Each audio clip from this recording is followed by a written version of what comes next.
The chamber was larger than any building on Earth. Ambassador David Cole stood at its center, feeling very small. The Galactic Council headquarters stretched around him in every direction, a massive dome of living crystal that pulsed with soft blue light. The ceiling rose so high that clouds actually formed near the top, drifting slowly across the impossible space dot and everywhere he looked. There were aliens. Hundreds of species filled the ascending rows of seats that circled the chamber. Some were massive, their bodies taking up entire sections of the gallery. Others were so small that special magnification screens displayed their forms for the rest of the council to see. David saw beings made of pure light sitting next to creatures that appeared to be walking plants. He saw things with too many eyes, things with no eyes at all, things that existed partially in dimensions his human brain could not understand. 3,000 representatives. 400 species. 17,000 years of galactic civilization, and one human, standing alone in the center of it all. The translation device in David's ear hummed as the High Chancellor began to speak. The Chancellor was a Valorian, a being made of floating membranes and glowing neural clusters. It drifted above the central platform, its thoughts broadcast directly into the minds of everyone present. Species designation 7841. Origin world, Sol 3. Locally named Earth. Classification, Deathworld. Threat assessment, extreme. David felt his heart beating faster. He had prepared for this moment for 3 years.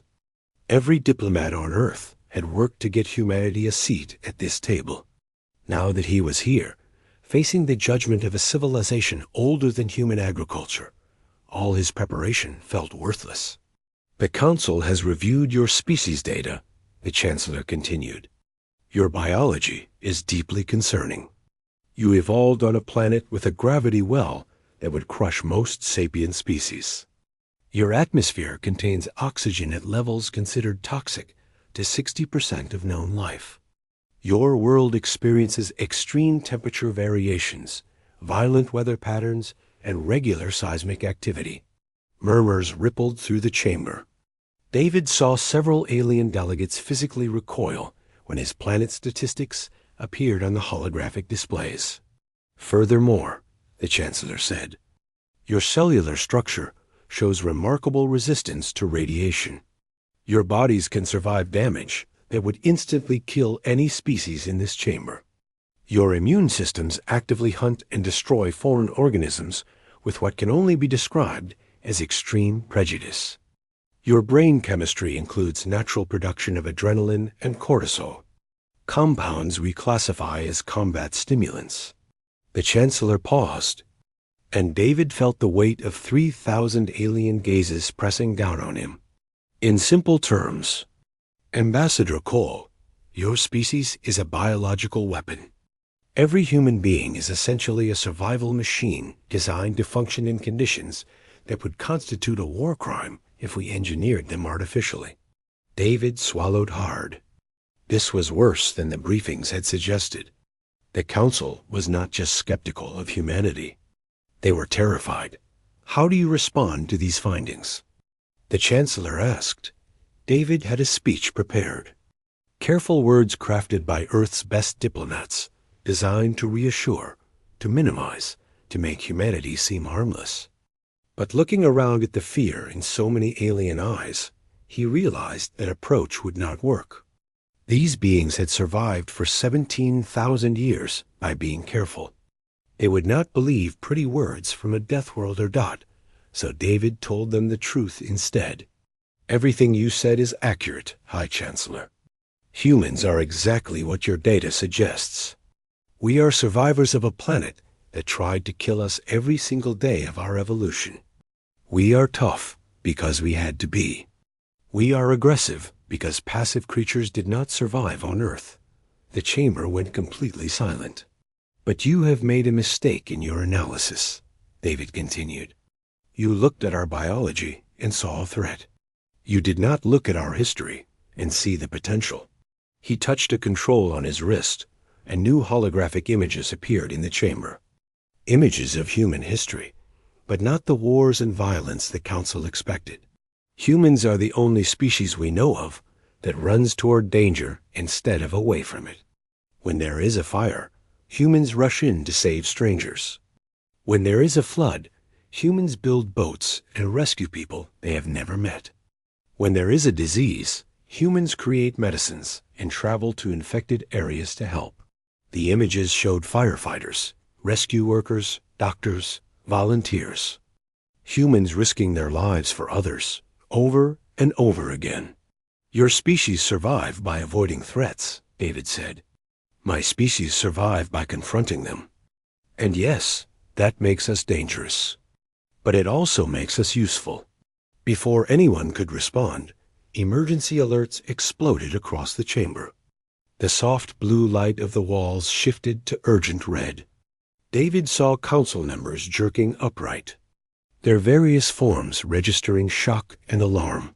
High Chancellor, a panicked voice announced through the communication systems. We have received distress signals from the Kandori colonies. The Vorthani swarm has broken through the containment barrier. They are requesting immediate assistance. The reaction in the chamber was unlike anything David had ever witnessed. These advanced beings, these representatives of civilizations that had mastered faster-than-light travel and quantum computing, fell apart in absolute terror. The Valorian Chancellor's membranes went pale. Several delegates began screaming in frequencies that made David's translator buzz with overload. The swarm, someone wailed. Not the swarm. They will consume everything. We must evacuate. Abandon the sector. David grabbed the nearest council aide, a small being covered in iridescent scales. What is the Vorthani swarm? Why is everyone so afraid? The aide looked at him with eyes full of ancient dread. They are death, human. Living death. They consume all organic matter. They cannot be stopped. They cannot be reasoned with. They have destroyed 9 civilizations since they first appeared 50,000 years ago. Then send your military to stop them. The aide made a sound that the translator rendered as bitter laughter. Our military? The swarm thrives in conditions that kill our soldiers instantly. High radiation, extreme temperatures, toxic atmospheres. No species in the Council can survive long enough to fight them effectively. David felt something click in his mind, a realization that changed everything. High Chancellor, he called out, his voice cutting through the chaos. I request permission to address the Council. The Chancellor turned toward him, and David saw something he never expected to see in an alien being, desperate hope. The floor recognizes the human ambassador. You called us biological weapons, David said.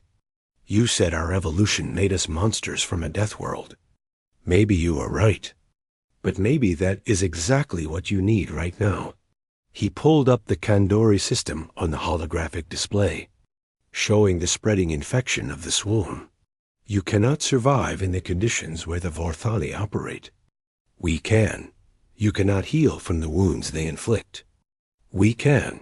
You cannot function under the stress of direct combat. We do it every day. The chamber had gone quiet again, but this time it was not fear of humanity. It was something else entirely. Earth offers its assistance, David said. Send us in. Let us show you what Deathworld evolution was designed for. The Chancellor drifted closer, its neural clusters flickering with intense activity. You would do this? Risk your people for species that just called you monsters? David smiled, and several aliens flinched at the display of human teeth. Chancellor, we are monsters. The friendly kind. The kind that protects those who cannot protect themselves. He straightened his shoulders and looked around the chamber, meeting alien eyes without fear. Give us a chance. Let us prove that humanity is not a threat to the galaxy. Let us prove that we are exactly what the galaxy needs. The silence stretched for a long moment. Then the Chancellor spoke 4 words that would change human history forever. "Show us." "Ambassador Cole." David nodded once. Then he opened a communication channel to Earth. "This is Ambassador Cole. Authorization code Delta 7. Tell the Admiral to scramble the volunteers." He turned back to the Council, surrounded by beings who had feared humanity just minutes ago. "The Deathworlders are going to war." Admiral James Foster had seen many terrible things in his 40 years in military. Service. Nothing prepared him for the Kandori dying. He stood in the command center of the UNS Perseverance, watching holographic footage relayed from Council observation drones. The images showed a world being consumed. The Vorthani swarm moved across the Kandori homeworld like a living shadow, billions of crystalline organisms devouring everything organic in their path. The Kandori themselves were gentle creatures. They had evolved from ocean filter feeders, their bodies all flowing fins and soft bioluminescent patterns. They had no claws, no teeth, no natural weapons of any kind. They were artists and philosophers, known across the galaxy for their music and their kindness. Now they were dying by the billions. 14 hours, Foster said quietly. That is what the projections give them. 14 hours until total extinction. Captain Maria Santos stood beside him, her face grim. The Council has approved human intervention. Ambassador Cole is finalizing terms now. Full galactic citizenship, technology exchange, everything we hoped for. In exchange for what? A volunteer force. Maximum 200 soldiers. Santos paused. They still do not trust us enough to let more humans into their space. Foster calculated the odds silently. 200 soldiers against what the reports estimated as 400 billion swarm units. Even for Deathworlders, those numbers were beyond impossible. "They expect us to fail," he said. "Yes, sir. They expect us to slow the swarm down long enough for them to reinforce their containment barriers. They have already written off the Kandori." Foster turned away from the horrible footage. He looked at Santos, at the crew working around the command center, at the humans who had volunteered for this mission, knowing full well what it meant. "Then we will have to surprise them. Put out the call for volunteers. Every human in the fleet who wants to be part of this gets a chance to apply." The response was overwhelming. Within 2 hours, every single human aboard the Perseverance had volunteered. Every human aboard the support vessels had volunteered. Scientists, engineers, medical staff, even the kitchen workers. They all wanted to go. Foster had to turn away thousands of qualified applicants. Captain Santos led the selection process with brutal efficiency. She chose soldiers who had survived situations that should have killed them. People who had demonstrated not just physical toughness, but the mental strength to keep functioning when everything fell apart. Sergeant Thomas Okonkwo was one of the first selected. At 43 years old, he had survived the Ganymede collapse, holding a damaged bulkhead in place with his bare hands for 8 minutes while civilians evacuated behind him. The frostbite scars still covered his palms. Dr. Anika Patel joined as the team's xenobiologist and combat medic. She had spent 5 years studying captured Vorthani samples and understood their biology better than any human alive. Her knowledge would be critical. Private First Class Luis Mendez was the youngest volunteer at 22. He was a former competitive swimmer who could hold his breath for nearly 10 minutes and function at oxygen levels that would knock most humans unconscious. On a mission like this, that ability could mean the difference between life and death. Master Sergeant Rose Harrison had lost her right hand in a training accident 3 years earlier. She refused to take medical leave and instead learned to use a prosthetic that doubled as a toolkit. The woman could defuse a bomb with one hand while shooting with the other. 196 others joined them. Each had their own story of survival. Their own proof that they were built for impossible situations. Santos gathered them in the main cargo bay for briefing. Council observers watched through holographic links, recording everything for the Galactic archives. Foster could see the fear in their alien eyes, even through the digital feed. They were afraid of these humans, these Deathworlders who had volunteered to die for strangers. "Let me explain what we are facing," Santos began. "The Vorthani swarm is not a normal enemy. They are not soldiers. They are not even animals in any way you would recognize. They are a collective organism, a single living system spread across billions of individual units." She displayed images of Vorthani organisms on the holographic screen. They looked like crystalline centipedes, about the size of a human torso, covered in razor-sharp edges that glittered in the light. Each unit is silicon-based, meaning they can survive conditions that would kill carbon-based life. Extreme radiation, toxic atmospheres, temperature variations that would boil water or freeze nitrogen. They communicate through quantum-entangled pheromones, which means we cannot jam their coordination. They reproduce by consuming organic matter and converting it into new units. One Vorthani can produce 50 offspring in an hour if it has enough. Fuel. She zoomed the display out to show the full scale of the swarm, covering the Kandori world. Current. Estimates put the swarm at 400 billion units. By the time we arrive, that number will have doubled. They are controlled by 12 queens, massive organisms that direct the swarm through their pheromone network. Kill the queens, and the individual units lose coordination.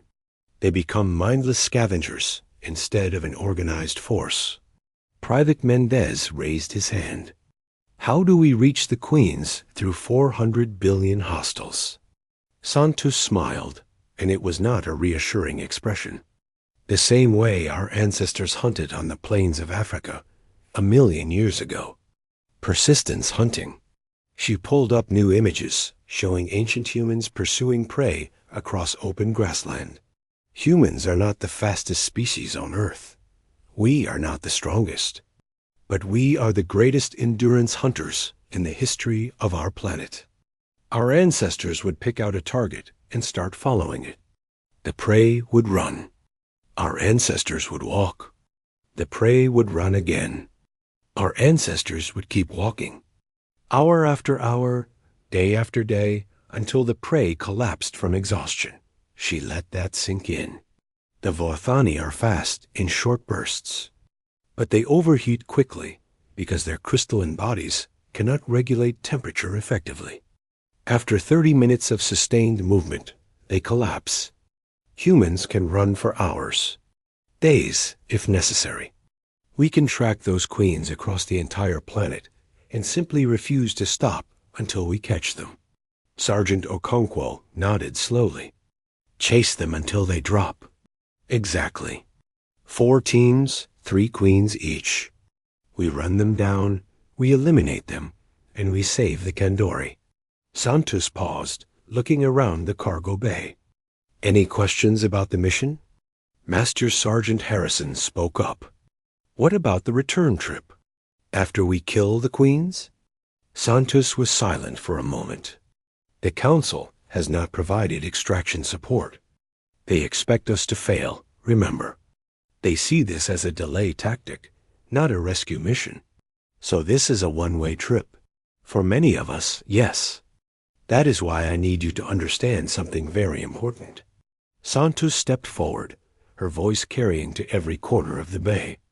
"This mission is not about winning. It is not about glory or proving anything to the Council. It is about those 300,000 Kandori survivors huddled on a polar plateau, waiting to die." She pointed at the holographic display showing the gentle, bioluminescent aliens. "They have never known war. They have never developed weapons. They are artists and dreamers, and they are going to be extinct in 14 hours unless we do something about it.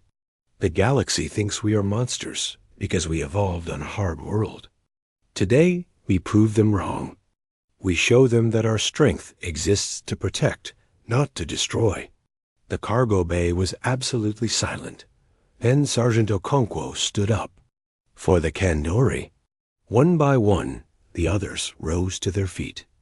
Voices joined together, filling the bay with a sound that made the council observers recoil in their distant ships. For the Kandori, 200 humans, standing united, volunteering to die for a species they had never met. Captain Santos allowed herself a small smile. Get your gear. We launch in 1 hour. As the soldiers dispersed to prepare, Admiral Foster's voice came through the command channel. Captain Santos, the council observers are requesting clarification. About what? They want to know why your people are not afraid. Santos looked around at her soldiers, at these Deathworlders who were laughing and joking as they prepared for a suicide mission. And she thought about how to explain something that no alien would ever truly understand.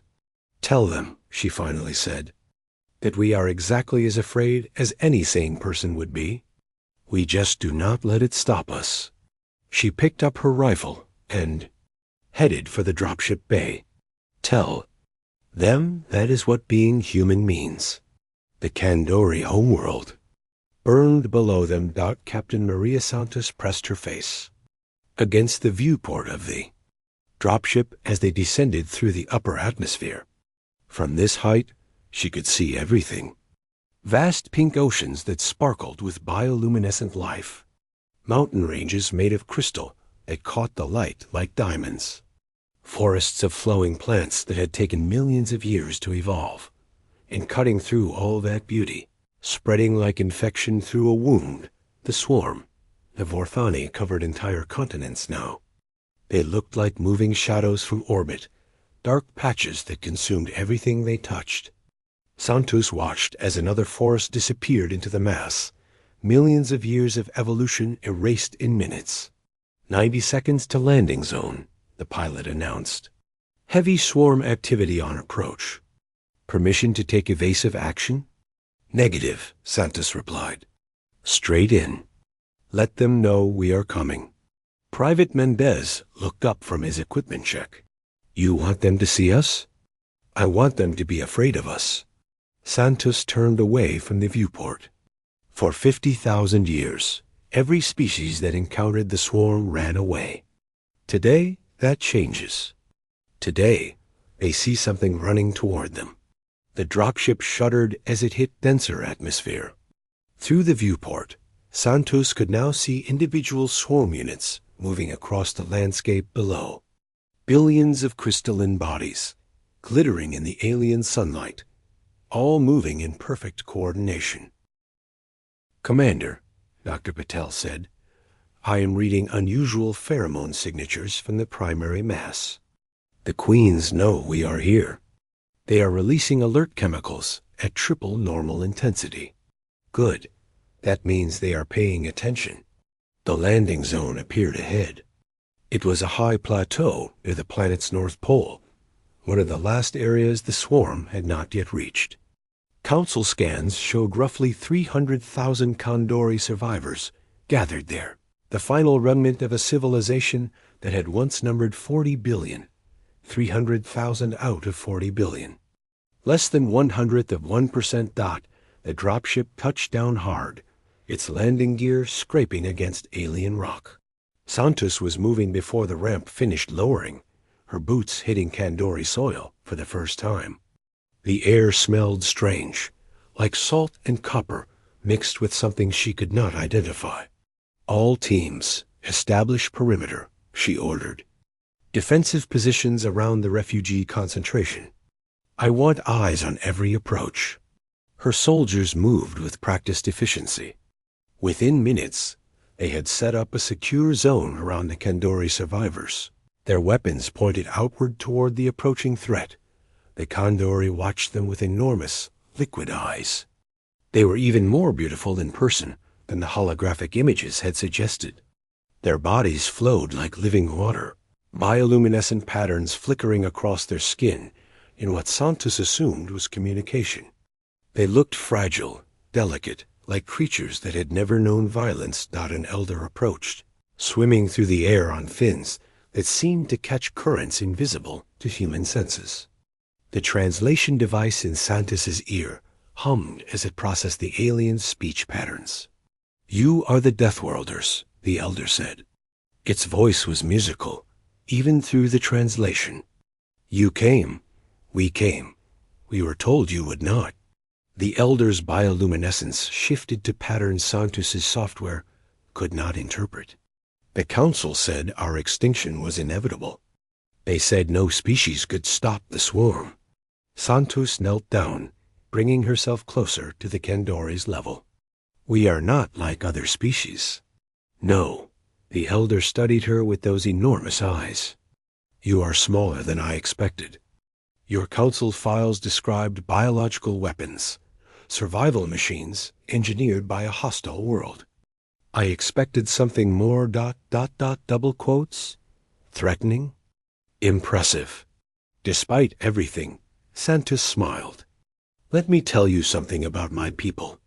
A very long time ago, before we had tools or fire or language, humans hunted by chasing our prey until it collapsed from exhaustion. We were not faster than the animals we hunted. We were not stronger, but we could keep moving long after any other creature had given up. We would track something for days, never stopping, never resting, until finally it simply could not run anymore." The elder's patterns shifted again. "You tire your prey to death. We tire everything to death. It is what we evolved to do." Santos stood back up, looking out at the horizon where the first wave of swarm units was becoming visible. A glittering line of crystalline death, stretching from one end of the visible world to the other. The Vorthani queens cannot run forever. We can chase them forever. Eventually, they will have to stop. And then we kill them." The elder was silent for a long moment. Then it made a sound that the translator rendered as something between a laugh and a prayer. "You are insane," the elder said. "Almost certainly. I am glad you came."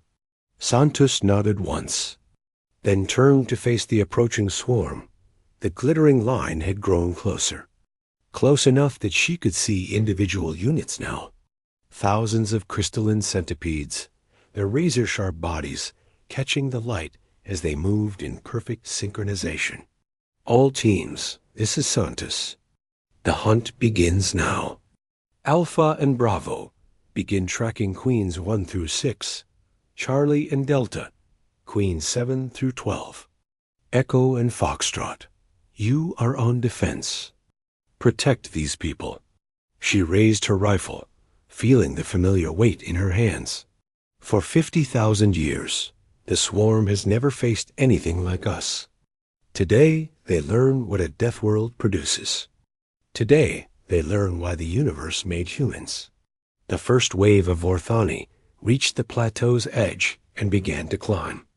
Santus watched them come, these silicon nightmares that had destroyed 9 civilizations, and she felt something strange rising in her chest, not fear. She was terrified, of course. Any sane person would be, but underneath the fear, something else. Something ancient and powerful that her ancestors had felt on the African plains when they spotted prey on the horizon. The thrill of the hunt. Echo and Foxtrot teams, weapons free. 200 human rifles spoke as one. The first rank of swarm units shattered under the impact. But more came and more, an endless tide of crystalline death. Santus saw her soldiers taking hits, their armor absorbing impacts that would have killed any other species in the galaxy. Private Rodriguez went down with a Vorthani claw through his shoulder, but he kept firing with his other hand, while the medic dragged him to safety. This was what humans did.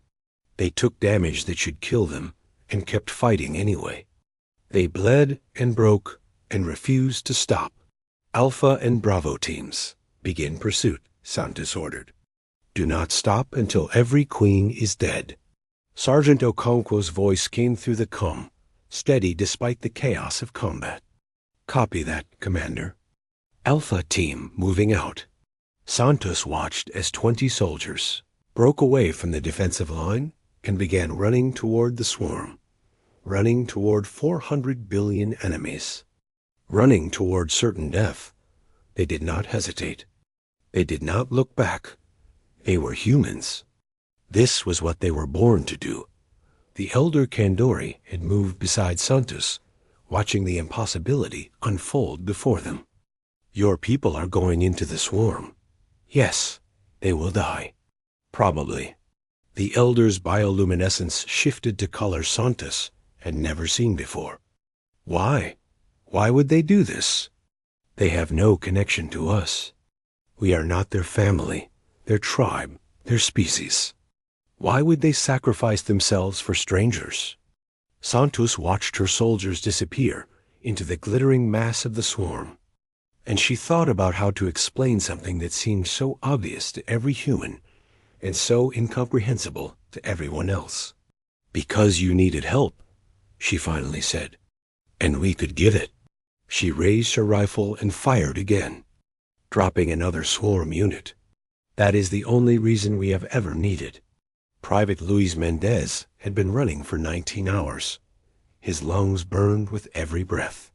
His legs felt like they were made of fire and broken glass. The wound on his right side, where a Vorthani claw had sliced through his armor, had stopped bleeding but started to throb with a deep, terrible ache. His water supply ran out 6 hours ago. His suit's cooling system failed at hour 12. He kept running. Ahead of him, maybe 5 kilometers away, Queen 3 was trying to escape. She was a massive thing, 12 meters tall, a pyramid of crystalline flesh that moved on dozens of segmented legs. She had been running from Mendez for almost a full day now, and she was starting to slow down. Mendez was not slowing down. He could not afford to. Alpha Team, report, came Captain Santos's voice through his helmet gum. Mendez here, he gasped. Still tracking Queen 3. She is heading northwest toward the last untouched forest. I estimate intercept in 2 hours. Copy that. Alpha Leader Okonkwo reports Queen 1 is down. Queen 2 is cornered. You are making incredible progress, Private. Mendez wanted to laugh, but did not have the breath. Incredible progress. He was a 22-year-old kid from Mexico City who had joined the military because he wanted to see the stars. Now he was running across an alien world, chasing a building-sized monster through a landscape of consumed death. And the survival of a species depended on him not stopping. He heard his mother's voice in his head. Mio, she always said, you are too stubborn for your own good. Today, that stubbornness would save lives. Behind him, somewhere in the vast distance. The rest of Alpha Team was catching up. Dr. Patel and Sergeant Harrison were 5 kilometers back, maintaining pursuit while Mendez scouted ahead. They had been rotating like this for hours, one runner pushing forward while the others recovered slightly, then switching off. Persistence hunting. The same technique human ancestors had used to bring down antelope and deer. The prey could outrun them in a sprint, but humans could regulate their body temperature in ways other species could not. They could sweat, cooling their bodies during extended activity. Their prey could not. The Vorthani were the same. Fast in bursts, but their crystalline bodies trapped heat. After 30 minutes of hard movement, they began to overheat. After an hour, they collapsed. The queens were larger and more efficient, but even they had limits. Humans did not have limits. Not really. They just had pain, and pain could be ignored. Mendez pushed harder. Across the planet, similar scenes played out. Sergeant Okonkwo had cornered Queen 2 in a canyon system near the equator. The Queen tried to collapse the canyon walls on his team, sending tons of rock crashing down. But Okonkwo had anticipated the tactic. His soldiers had already taken firing positions on the ridge before the collapse began. Remember, Okonkwo called to his team, she cannot run forever. We can. He raised his rifle and fired. The shot hit the queen's neural cluster dead center. The massive creature shuddered, screamed in frequencies that made human teeth ache, and collapsed. 2 down. 10 to go. 300 kilometers away. Master Sergeant Harrison led the assault on Queen 5. This queen had tried a different strategy, surrounding herself with a defensive shell of millions of swarm units. It should have been impenetrable. Harrison had other ideas. "Charges set," she reported, her prosthetic hand making final adjustments to the explosives she had placed during a brief infiltration run. "All teams, fall back to safe distance," Santos ordered through the com. The explosion lit up the horizon. When the smoke cleared, Queen 5's defensive wall was scattered across the landscape, and the queen herself was exposed and vulnerable. Harrison advanced through the smoke, rifle raised. Queen 5 tried to flee. Harrison broke into a sprint. At 38 years old, with one hand made of metal and plastic, she caught up to the queen in 7 minutes. 1 shot. 1 kill. 5 down. 7 to go. But then something changed. Dr. Patel's voice came through the comm, sharp with concern. "Commander, I am reading unusual activity in the pheromone network. The remaining queens are changing their behavior patterns." "Explain," Santos demanded. "They are converging. All 7 remaining queens are moving toward a single location. This has never been documented before. Vorthani queens always maintain separation to prevent total loss of the swarm." Santos felt cold dread settle in her stomach. They are adapting. Worse than that, the combined pheromone output from 7 queens is creating a super network.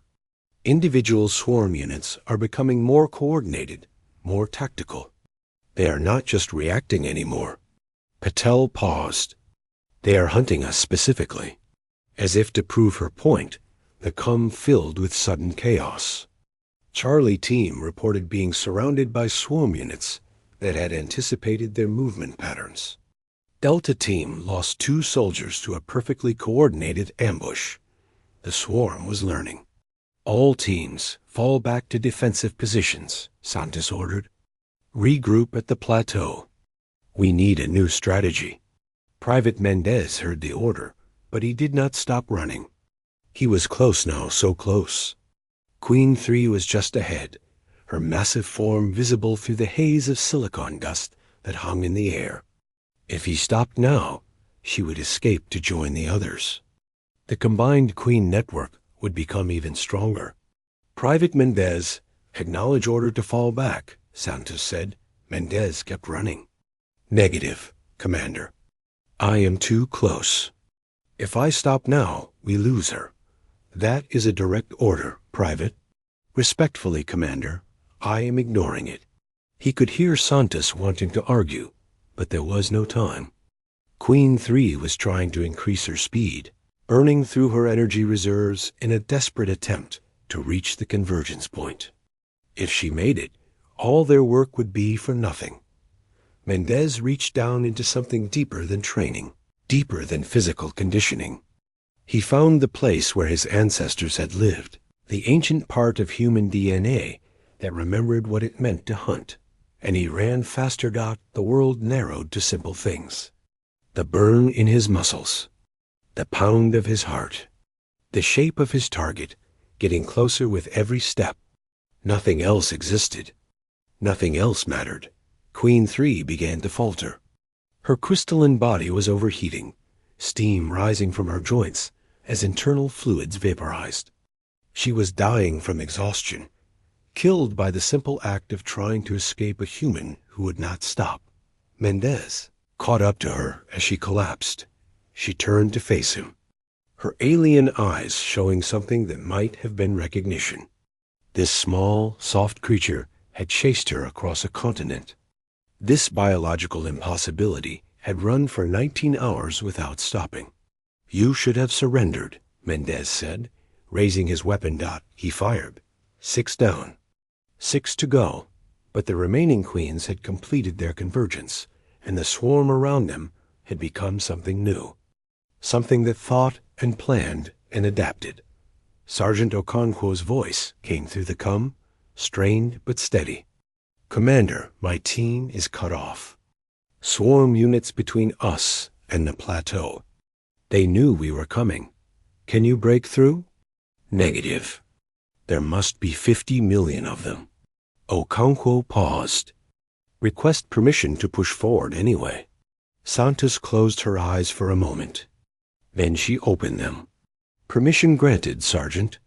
Show them what impossible means. On the tactical display, she watched as 12 human soldiers began moving toward 50 million enemies. They did not stop. They did not hesitate, not they were Deathworlders. And surrender was not in their vocabulary. 12 soldiers against 50 million, Sergeant. Thomas Okonkwo had faced impossible odds before. The Ganymede collapse had seemed hopeless. The rescue at Titan Station had seemed doomed. Every major operation of his military career had involved situations that looked unwinnable. This was different. This was glorious. "Move in formation," he shouted over the chaos of combat. "Mendez, cover the left side. Harrison, keep them confused. Remember, they overheat faster than we do." The swarm units came at them in waves, crystalline bodies glittering as they charged. But Okonkwo's team did not stand still to receive them. They ran, they dodged, they kept moving in unpredictable patterns that forced the Vorthani to sprint and turn and sprint again. One by one, the crystalline organisms began to collapse from thermal overload. Their bodies were not designed for sustained activity. Human bodies were, but there were so many. Private Rodriguez stumbled, a swarm claw catching his leg. Okonkwo was at his side in seconds, his combat knife flashing as he severed the attacking unit. He hauled Rodriguez upright with one hand while firing his rifle with the other. "Move or die, Private." "Moving, Sergeant." They pushed forward, kilometer by kilometer, hour by hour. The swarm tried to surround them, but humans did not fight in straight lines. They feinted, doubled back, created chaos in the swarm's coordination network, and they were not running away from the 6 remaining queens. They were carving a path toward them, at the polar plateau. Captain Santos gathered the surviving soldiers for a final assault. Of the 200 who had landed, 137 remained able to fight. The others were wounded, exhausted, or holding defensive positions around the Kandori refugees. "Dr. Patel," Santos said, "what happens if we eliminate all 6 queens simultaneously?" Patel's eyes widened. Theoretically, the cascade failure in the coordination network would be catastrophic. Without any queens to maintain basic biological functions, every individual unit might simply shut down. Might? This has never happened before. In 50,000 years, no one has ever eliminated all queens at once. The swarm has always preserved at least one to ensure species survival. Santos nodded slowly. "Then we do what has never been done. Everyone who can still fight, you are with me." We pushed to the queen's position. Private Mendez stepped forward. He had been running for nearly 24 hours. His body was battered and bleeding, pushed far beyond any reasonable limit. He should have been unconscious. Instead, he checked his ammunition and moved to join the assault team. For the Kandori, he said quietly. Others joined him. Soldiers who had given everything and still had more to give. Scientists who had traded their research tools for weapons. Medical staff who had treated wounds until they ran out of supplies and then picked up rifles. 100. 37 humans prepared to assault a position defended by the largest concentration of Vorthani ever assembled. Sergeant. Okonkwo's team broke through the swarm line 40 minutes later, leaving a trail of overheated crystalline corpses in their wake. All 12 soldiers made it through, though several would never walk properly again. They joined Santus's assault force without hesitation. "Final push," Santus announced. "All teams, this is it." The attack on the Queen position was unlike anything in recorded military history. The 6 queens had gathered in a valley, surrounded by billions of protective swarm units that formed a living fortress. Their combined pheromone network had created something terrifying, a swarm that thought, that planned, that fought with actual strategy instead of overwhelming numbers. And the humans came anyway, not in a suicidal charge, not in a desperate rush. They came the way their ancestors had hunted on the African savanna, patient, relentless, adaptive. They probed the defenses, found weaknesses, exploited them. When the swarm blocked one approach, they found another. When units tried to flank them, they anticipated and countered. The Valorian observers, watching from orbital vessels, could not understand what they were seeing. These were not mindless berserkers throwing their lives away. These were apex predators, working together with perfect coordination and the endless endurance of persistence hunters. "Approaching final perimeter," Santus reported. "All teams, prepare for synchronized strike." Dr. Patel transmitted targeting data to every soldier. Each queen has a primary neural cluster approximately 2 meters from the base of their central body. Simultaneous destruction of all 6 clusters should trigger cascade failure. Should? Santus asked. It will trigger cascade failure. Patel's voice hardened. "I did not come here to fail." Santus smiled grimly. "Good enough." She raised her rifle, and 137 humans did the same. For Earth, for humanity, for everyone who called us monsters and told us we did not belong in the stars. She took a breath. Fire. The combined assault tore through the Queen's final defenses. Swarm units threw themselves at the attackers in desperate waves, but human soldiers stood their ground. They took hits that would have killed any other species in the galaxy. Bones broke. Blood flowed. Not one soldier retreated. Private Mendez found himself facing Queen 3's replacement, the queen that had taken over that sector after his kill. The new queen was smaller but faster, and she had learned from her predecessor's mistake. She did not try to run. Instead, she attacked. Mendez felt crystalline claws rake across his armor, punching through to the flesh beneath. The pain was incredible, white-hot agony that threatened to overwhelm him. He could feel his body shutting down, screaming at him to stop, to rest, to give up. He remembered what his mother always said about his stubbornness, and he kept fighting. One shot. Center mass. The queen staggered. Another shot. Neural cluster. The queen fell. Across the valley, 5 other soldiers made similar shots at the same moment. 6 queens died together, their massive bodies crashing to the ground as their neural networks went dark, and then silence fell. The remaining swarm units, hundreds of millions of them, simply stopped. Their coordination networks had collapsed. The pheromone signals that gave them direction had vanished. One by one, a crystalline organism sank to the ground and went still. The Vorthani swarm, terror of the galaxy for 50,000 years, destroyer of 9 civilizations, was over. Captain Maria Santos stood in the middle of the battlefield, surrounded by her wounded soldiers, and looked up at the sky where she knew the Council's observers were watching. "This is Santos," she said. "Mission complete. Kandori species is secure. Vorthani threat eliminated." She paused, letting that sink in. "You asked if Deathworld evolution was a cosmic mistake. Now you have your answer. We are what happens when life refuses to give up. When survival demands everything and receives it. When a planet tries to kill a species for millions of years and only makes it stronger." Her soldiers gathered around her. Some were standing. Many were not. All of them were alive. "We are human. We are the children of Earth, and we protect those who cannot protect themselves. Not because it is easy. Not because we gain something from it, but because it is right. She looked directly at the nearest observation drone.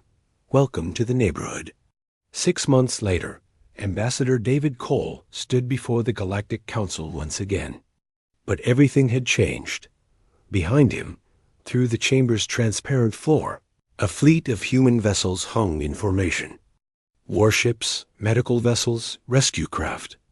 No longer supplicants seeking permission to exist. Now partners offering their strength. The Council recognizes the representative of Earth, the High Chancellor announced. Cole stepped forward. I am here to propose the Terran Protectorate, a permanent human military force dedicated to defending Council space against threats that other species cannot face. The chamber filled with excited discussion. Not the fear and hostility of before, but hope. In exchange, Cole continued, Earth requests full membership in the Galactic Council, technology sharing, and recognition as equal partners in galactic civilization. The Chancellor drifted forward. There are still those who fear you, who believe Deathworlders are too dangerous to trust. There always will be, Cole acknowledged. But I offer you this. We did not save the Kandori to prove anything. We saved them because they needed help. That is what humans do. That is what we have always done. He spread his hands. You can reject us and face the next threat alone. Or you can accept what we really are. Not monsters. Not weapons. Guardians. The silence stretched. Then the Chancellor spoke. All in favor? The chamber lit up with signals of acceptance. Cole smiled, thinking of his children back on Earth, who would grow up in a galaxy that finally understood what humanity had to offer. The Deathworlders had found their place among the stars, not as conquerors, as protectors, and the universe would never be the same.